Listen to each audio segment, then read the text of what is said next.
Rempagi Bernama Radio. Bernama Radio, stesen berita bisnes pilihan anda. Hanya 53% lembangan sungai di Malaysia dikelaskan sebagai sungai bersih, manakala 42% lagi adalah sungai tercemar dan bakinya dikategorikan sebagai tercemar teruk. Jadi untuk kita mengetahui, Raifa, perkembangan lanjut tentang tahap kebersihan sungai kita ini, dua orang tetamu kita telah pun ada di studio Bernama Radio waktu ini. Kita ada Dr. Ismaniza Ismail dan juga Dr. Nurul Nadia Muhammad Firdaus Hum yang merupakan pensyarah kanan di Pusat Pengajian Kimia dan Persekitaran di Fakulti Sains Gunaan UiTM. Assalamualaikum, Doktor. Assalamualaikum. Lembut saya doktor. Lembutlah saya, Doktor. Saya awak sebut tercemar teruk tu kan macam tak teruk sangat tau. Macam saya kata tercemar teruk. Macam tu. Nak bagi tahu betapa Teruknya. Kan. Bila kali terakhir kita ke sungai? Ya. Sungai awak kali terakhir bila? Nampak tak? Saya nasib baik senang sebab rumah saya memang dekat dengan sungai. Cepatlah bila kali terakhir? Tadi pun nampak. Tadi. Awak bila? Hari sungai bonus. Tahu tak apa. Okey. Betul juga tu. Kadang-kadang ada orang mungkin tak sempat nak nampak sungai. Tak nampak. PKP pula tu kebetulan. Dia lupa sungai ke laut. Okey. Doktor, punca sebenar pencemaran air di negara kita. Kenapa sebenarnya, Doktor? Punca sebenarnya pencemaran yang ada selalunya berdasarkan yang saya buat kajian, dia berdasarkan daripada sumbernya daripada industri. So sumber-sumber daripada industri tu kalau tidak dijaga dengan betul, dia akan mengalir ke sungai dan seterusnya mencemarkan ekosistem sungai tu. So ada juga yang daripada kawasan perumahan dan ada juga yang memang secara semula jadi. Tapi rata-ratanya ia memang daripada industri. Okey, itu puncanya daripada industri. Dan dalam kata nak menentukan bagaimana cara penentuan kualiti air di Malaysia ini, Doktor? Penentuannya ialah berdasarkan yang dilakukan mengikut indeks kualiti air. So indeks kualiti air itu dia berdasarkan beberapa parameter yang diambil. Jadi kami akan menggunakan indeks WQI itu untuk menentukan kualiti air itu. Jadi pengelasan sungai berdasarkan indeks yang kita dapat bacaan tu, and then after that kita akan kelaskanlah sungai itu. Okey. Doktor, saya sebenarnya Doktor sebut tadi bahawa pencemaran selalunya tengok industri dan juga perumahan. Saya terfikir perumahan kan, kita tak tahu, kita beli rumah, kita beli sebab kita rasa rumah tu selesa, mampu dan sebagainya. Adakah sebagai pengguna kita kena tengok juga ke mana saliran dibawa ke perkara itu tidak dititik beratkan ke? Bukan. Untuk yang perumahan, selalunya yang menjadi isunya ialah perumahan yang tidak mempunyai sistem pemparitan yang betul. Sebagai contoh, kalau katakan macam ada kawasan perumahan tu sebab macam ada setengah-setengah orang dia mengambil sikap sambil lewa. Jadinya sistemnya ada, tapi dia lagi suka buang daripada belakang rumah. Senang. Itu yang menjadi punca masalah sebenarnya. In fact, kalau ikutkan punca dia dekat Malaysia ni banyak yang walaupun kita ada industri actually dia mewakili 30% saja daripada pencemaran air sungai. Yang lagi 70% tu adalah daripada domestik. Cuma sebab kita nampak macam domestik tu kan rumah kita, so kita tak nampak sangat. Yang kita nampak tu adalah yang dari industri pembuatan, dari industri makanan kan, macam diorang release effluent diorang ke dalam air sungai kan. Jadi kita nampak industri-industri inilah pembuat onar utama, padahal dari dari dapur kita sendiri, dari bilik air kita sendiri, kumbahan kita lah. Okey. Baik, dan cerita tentang sungai ataupun air yang bersih ini, adakah penentuan itu boleh dibuat oleh rakyat marhain sendiri? Saya pergi macam kita tercemar pergi, ni. ni tercemar, ini bersih. Sebabkan kalau kita tengok pencemaran ni, mungkin kita nampak tak ada bahan-bahan fizikal, sampah-sampah dan sebagainya. Nampak macam clean je ni, tapi adakah itu membuktikan sungai itu bersih? Ataupun apa tip kita nak pastikan sungai kita ni dalam keadaan bersih ni? Untuk menentukan kelas air yang bersih, dia ada juga indikator yang daripada biologi. Maksudnya kita boleh tengok keadaan air itu dan persekitaran air itu. Andai kata contohnya kalau kita pergi, sebagai contoh kalau kita pergi ke Sungai Congkak. Kan, Sungai Congkak tu airnya yang kategori dalam kelas 1, sebabnya kita nampak dalam air itu sendiri ada ikan, ada udang dan ada juga serangga-serangga air yang ada kat situ. Serangga-serangga air yang ada di situ, ikan, udang semua tu menunjukkan air itu ialah kelas 1. Sangat bersih. Ya. Baik. Dia ada Kalau- berapa kelas tu? Dia ada 5 kelas. 5 tu kira paling kotor, satu tu yang paling bersih. Kelas 1 adalah kalau kita nampak ada hidupan-hidupan lain dekat dalam tu Betul. hidupan yang jernih. Dengan air yang jernih lah. Betul. Jadi sumber ni lah water intake untuk sumber air. Selalunya Untuk minum. sumber-sumber sungai ni merupakan sungai yang diambil airnya untuk air minum. Tapi kalau tak, sungai rekreasi pun kalau kita nak tengok pun berdasarkan ini indikator biologi yang ada. Okey, tahap 2 macam mana pula? Tahap 2, Kelas 2. kelas 2 maksud dia ikan masih ada, Okey. cumanya serangga air akan tak ada. Sebabnya serangga air dia bergerak atas air, jadi dia perlukan air yang sangat bersih. Okey. Ah, High demand serangga rupanya ya. Yang betul-betul Dia lagi bersih. sensitif kot sebab dia kecil kan. Sebab dia ikut Weh. jelekitan air kan, jadi dia memerlukan air yang sangat bersih. Sungai 2 tu kita nak tengok air tu kalau kelas sungai 2, kalau sungai tu kelas 2 dia tak ada serangga air, tapi ikan ada. Sebab ikan tu daya ketahanan dia lagi tinggi. Okey, kelas 2. Kelas ya. 3. Kelas 3 ikan akan berkurangan. Ikan yang sensitif kepada kualiti air akan berkurangan. Udang tak ada, serangga pun tak ada. So selalunya ikan kelas 3 is ikan macam tilapia, keli sahaja. Ikan kasar tu. Ya, kalau ikan yang macam ikan jelawat, ikan lampam, ikan sebarau, semua tu tak akan ada. Lapar pula dengan ikan ni. Okey, kelas 4. Kelas 4 memang kotor. Uh-uh. Dan kelas 5. So kelas 4, kelas 5 tu ikan dia pun sama juga, ikan tilapia keli sahaja. Air dia akan start berkeladak, berlumpur, dan after that dia akan ada macam hidupan macam cacing semua tu lah. Kelas 5 ikan tak akan ada.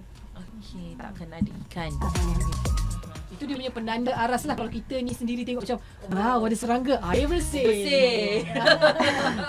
Ini kita marah pula kalau serangga nak mati. Oh, kacau salah lah kita. anggapan. Salah pula kita. Sebenarnya kalau ada serangga, ada ikan tak apa lagi orang suka kan. Tapi ada serangga ni dirasakan macam mengganggu pula serangga ni. Sebenarnya itu tanda-tanda air sungai itu bersih ya. So, maksudnya dia bukanlah bergantung kepada warna sungai, air sungai itu saja. Ya. Typically orang awam akan nampak kalau sungai tu keruh mesti tanda kotor. Padahal itu disebabkan oleh Ya. dissolved solid stranded Tapi solid sebenarnya air sungai itu berdasarkan apa yang ada di dalam sungai. Kalau air sungai jernih, maksudnya dasarnya tu dasarnya ialah batu-batuan. Kalau dasarnya warna coklat, kalau sungai tu warna coklat ataupun macam teh tarik, sebenarnya sungai tu bukannya kotor. Okey. Mungkin dia punya sedimen tu banyak. Sebab dasarnya pasir. Tapi kalau anda kata kalau pernah pergilah ke Taman Negara contohnya, ada sungai tahan tu air dia kali hitam. Tapi air kali hitam tu bukan sebab kotor. Air kali hitam tu sebab tanin yang ada dalam air tu. Itu mempengaruhi Ya. sifat air. Air hitam tak apa jangan hitam. Ingat tu. Tak ada kena-kena. Kalau mati air. Baik, tuan dan puan sama kami kita dalam program Jendela Fikir. Kita bicara berkaitan dengan tahap kebersihan sungai kita. Kita ada Dr. Ismaniza Ismail dan juga Dr. Nurul Nadia yang merupakan pensyarah kanan di Pusat Pengajian Kimia dan Persekitaran Fakulti Sains Gunaan UiTM. Kadang-kadang kita tak sangka ataupun kadang kita rasa apa yang kita buat ni tak akan mempengaruhi apa benda yang akan berlaku. Kesan jangka pendek dan jangka panjang pencemaran sungai, Doktor, macam mana? Alright, kalau kesan jangka pendek ni benda yang selalu kita senang nampak lah macam contohnya banjir. Lepas tu ada sungai menjadi cetek, lepas tu kita nampak ikan mati timbul-timbul tu, itu yang selalu orang kecohkan. Tapi kesan jangka panjang juga ada berlaku, cuma mungkin sebab dia long term, jadi kita lambat nak nampak efek dia. Contohnya macam dia mempengaruhi ekosistem, nanti akan menyebabkan spesies-spesies ikan tertentu yang sensitif mungkin dah pupus terus tak ada dan juga kalau macam nutrition daripada sink, daripada bilik air kita, di dapur kita, kan semua tu kita release dan diolah semula dalam sistem sistem pengolahan sebelum release kepada sungai. So itu kalau tinggi nutrition dia akan membuatkan alga jadi banyak dalam sungai. Okey. Dan bila alga jadi banyak dalam sungai, dissolve oksigen dalam air sungai akan berkurangan. So oksigen perlu ada juga dalam air sungai ni untuk hidupan air itulah. Jadi kalau terlampau banyak sangat nutrien, tak bagus lah. Kalau dalam konteks ni kalau kita fikir kalau kita makan, nutrien kena bagus, kena banyak kan. Tapi untuk air tak bagus. Sebabnya dia akan menggalakkan alga dan juga tumbuhan-tumbuhan macam tumbuhan-tumbuhan keladi bunting lah, apa benda lah memenuhi ruang tasik. Saya pernah pergi dekat tasik Habu dekat Cameron Highlands dulu. Mula-mula tu saya pergi nampak okey je. Walaupun warna air ni macam Nescafe O lah.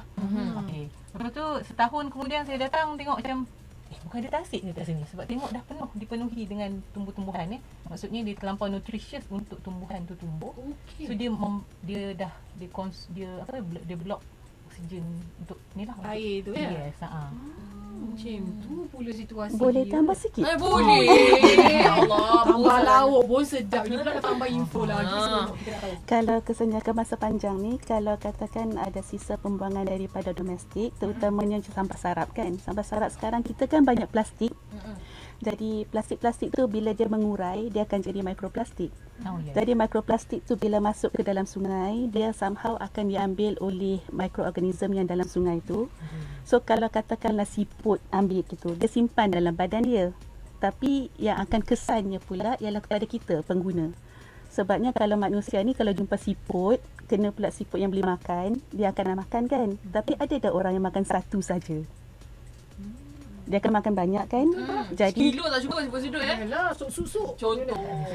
ya, sebabnya siput-siput ni lah bila dia kumpul dalam badan dia mikroplastik. Jadi kalau kita makan, andai kata dia ada 1 gram dalam badan dia, kita makan 1 kilo, ada 1000 kan. Jadi 1000 gram dalam badan kita pula. Transfer. Dan semua Ya. dia bukan senang diurai dalam badan. Ya. So maksudnya dia akan bioaccumulate lah. So dia sama juga dengan logam berat. Ya, betul. Dia bioaccumulate dalam badan kita. Itu dia. Nak makan siput ke apa kita ni? Macam tu lah maknanya. Makan berpada-pada lah. Tak apa kena tanya dia. Makan tak plastik siput?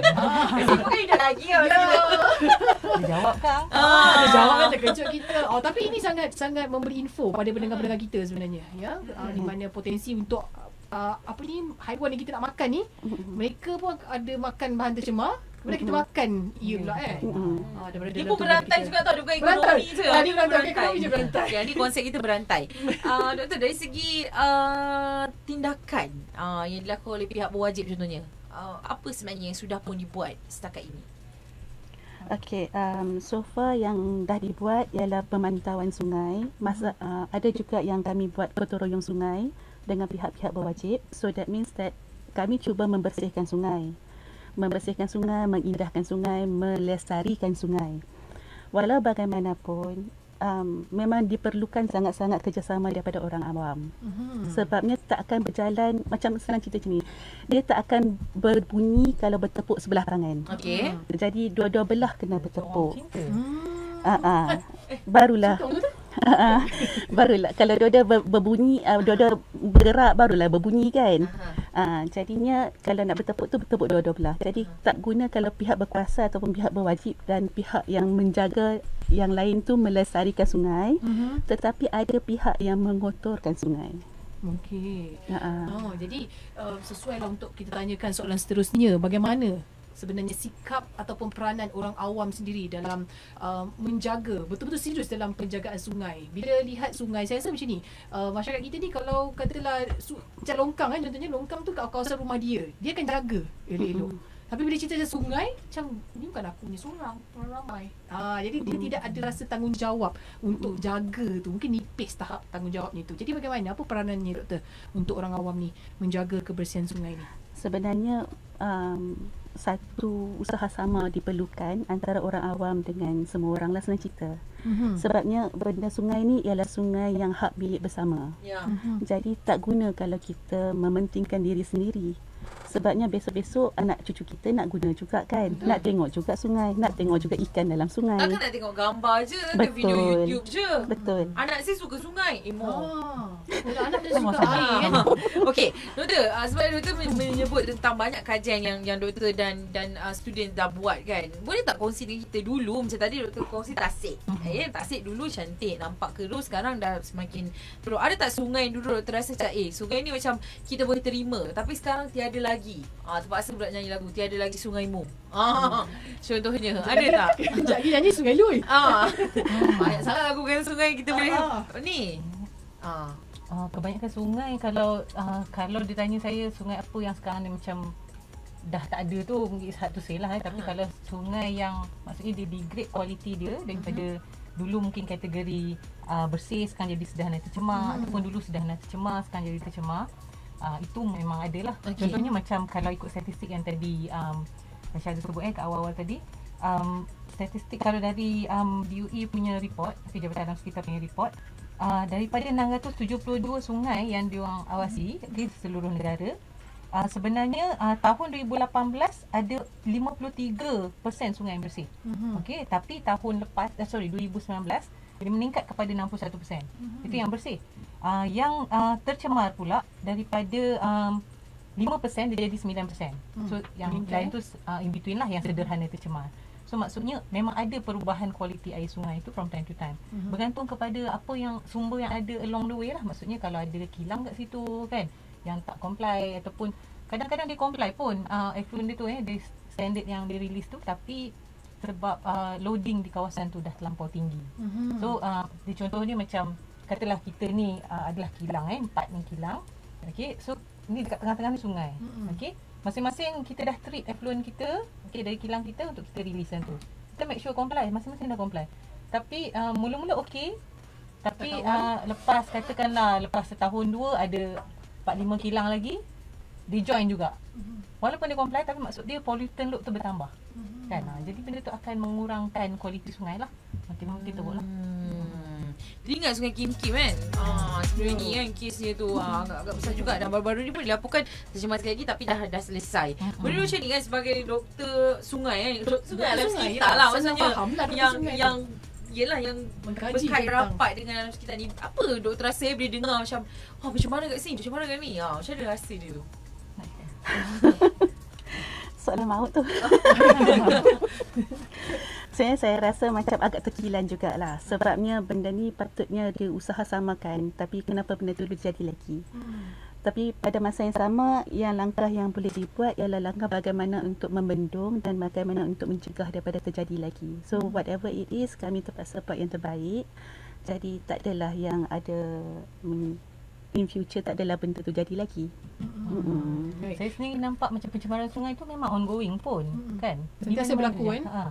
Cuma kita nampak dengan tak nampak. Contoh macam Sungai Kim Kim tu, dia jadi satu benda yang besar di negara kita sebab ada yang dia affect ada ramai yang terjejas. 11 sekolah tutup kan, lepas tu ada budak muntah-muntah, pingsan semua. Itu pun dia tak nampak dia pencemaran sungai. Dia nampak sebab dia orang terhidu gas yang daripada ni lah, yang kesan daripada yang masuk dalam sungai tu. Tapi dari situlah saya rasa it's a silver lining lah macam orang nampak macam okey, tak boleh mencemar sungai macam tu. But again, dalam konteks ni orang tetap menyalahkan industri. So, sayanglah kita patutnya tengok jugalah apa yang kita release juga kan dari domestik ni. Baik, dan pada pandangan doktor berdua jugalah, apa mungkin yang boleh dilakukan kan kepada mereka yang membuat pencemaran di sungai ini? Kalau kita lihat kadang-kadang yang berlakunya adalah dari sumber yang sama. Contohnya kan, adakah macam tindakan yang diberikan sedikit longgar ke, atau perlu dipertingkatkan lagi tindakan ataupun ada akta tapi penguatkuasaan yang kurang? Bagaimana? Untuk penguatkuasaan saya rasa dah memadai. Sama juga dengan pengawasan. Cumanya sikap ambil lewa tu. Jadinya yang membuang tu patutnya ada sedikit kesedaran yang lebih dalam diri dia. Jadi kalau katakan kesedaran tu kurang, jadi tak guna juga kalau ada pengawasan ataupun denda yang melampau-lampau. Sebabnya dia tetap nak buang. Kalau dia tak buang waktu siang, dia buang waktu malam. Ya, betul. Jadinya yang ada sekarang ni ialah diri sendiri. Macam semuanya bermula dari rumah lah. Kita tak kira lah sama ada pekerja yang bekerja di kilang, ataupun orang awam, ataupun pemerintah ni yang walaupun dia duduk di kursi pemerintah, tapi dia pun dulu bermula dari rumah juga kan. So semua orang perlu memainkan peranan lah. Kita tak boleh pinpoint kata macam orang pihak berwajib tak buat penguatkuasaan, sebab dia orang ada buat penguatkuasaan. Okey, town planning pun kena berperanan. Lepas tu apa lagi, penempatan penduduk dan industri pun kena diambil kira juga. So semua kena hand in hand lah. Tak boleh kita tuju ke satu je. Dia adalah hasil kerjasama semua orang. Semua orang lah. Jadi make sure anak-anak dah masuk kelab di sekolah berkaitan dengan alam sekitar. Tepat sekali. Jangan lupa daftar juga ni dengan Persatuan Alam Sekitar. Betul juga. Tak, dia sekecil-kecil tu plastik gula-gula tu. Kalau kita nak belajar kan, ni dia macam buang ada sungai, nanti sungai dia dibawa nanti plastik tu tak apa. Rupanya tak tahu ke mana hujungnya. Baik, dan ini semua akan mempengaruhi juga ekosistem bumi. Okey, lama-lama nanti tak ada sungai, tak ada laut, semua tak ada apa ni kan. tinggal. Tak tahu. Sedih je yang tinggal. Baik, terima Air kasih. mata. Kita cakap kepada kedua-dua tetamu kita, Dr. Ismail Ismail dan juga Dr. Nurul Nadia, pensyarah kanan di Pusat Pengajar Kimia dan Persekitaran Fakulti Sains Kegunaan UiTM bersama-sama dengan kami untuk program Jendela Fikir. Terima kasih.